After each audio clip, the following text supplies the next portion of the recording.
நம்ம ஏற்கனவே ஒரு வீடியோ போட்டிருப்போம். உலகத்துல தண்ணி இல்ல அப்படின்னு ஒரு வீடியோ போட்டிருப்போம். முக்கியமா நீர்நிலைகள் எல்லாமே அழிஞ்சிட்டு வருது அப்படின்னு ஒரு வீடியோ போட்டிருப்போம். நீர்நிலைகள் அழிஞ்சிட்டு வருது இல்லாம பாதிப்படைஞ்ச நீர்நிலைகளை திருப்பியும் பழைய நிலைமைக்கு கொண்டு வரது ரொம்ப கஷ்டமான ஒரு விஷயமா இருக்கு அப்படின்னு நம்ம பேசிருப்போம். முக்கியமா எது பார்த்துருப்போம்னா உலகத்துல தண்ணி இல்லை, அதான் முக்கியமான ஒரு விஷயம். இதுக்கு அதே வீடியோல சில வழிமுறைகள் பத்தி நம்ம பேசிருப்போம்.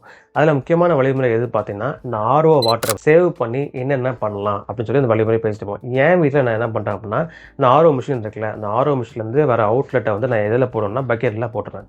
ஸோ அந்த பக்கெட்டில் போடும்போது இந்த பக்கெட் வந்து எப்போல்லாம் ஃபுல் ஆகுதோ அந்த பக்கெட்டில் உள்ள தண்ணியை வந்து வாஷிங் மிஷினுக்கு யூஸ் பண்ணுறது, அப்புறம் வந்து பாத்ரூமுக்கு யூஸ் பண்ணுறது, அப்புறம் வந்து பாத்திரம் கழுவுறதுக்கு யூஸ் பண்ணுறது, இந்த மாதிரி விஷயங்கள்லாம் யூஸ் பண்ணும்போது இந்த மிச்சமாற வாட்டரை வந்து சில விஷயங்கள்லாம் யூஸ் பண்ணும்போது நிறைய வாட்டர் வந்து சேவ் ஆகுது.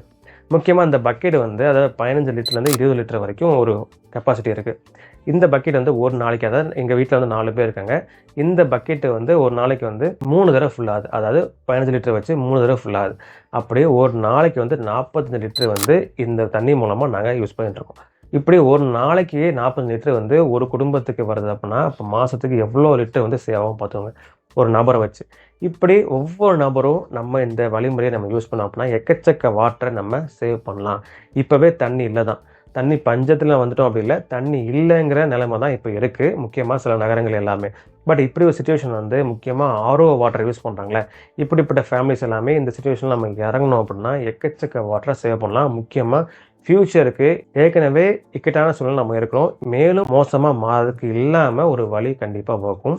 ஸோ கண்டிப்பாக கவர்மெண்ட் அது பண்ணலாம் இது பண்ணல அப்படின்னு நம்ம யோசிக்காமல் தனிநபரை எப்படி மாற்றம் உருவாக்கலாம் அப்படி தான் நம்ம எல்லாருமே யோசிக்கணும்.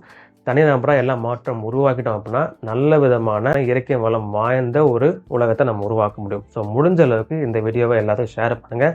இந்த விஷயம் வந்து எல்லாருக்கும் தெரிஞ்சாகணும். ஒவ்வொரு நபரும் இந்த முடிவு எடுக்கும் போது வந்து நல்ல மாற்றங்கள் கண்டிப்பாக உருவாகும். முடிஞ்ச அளவுக்கு வந்து நம்ம தண்ணீரை சேமிப்போம்.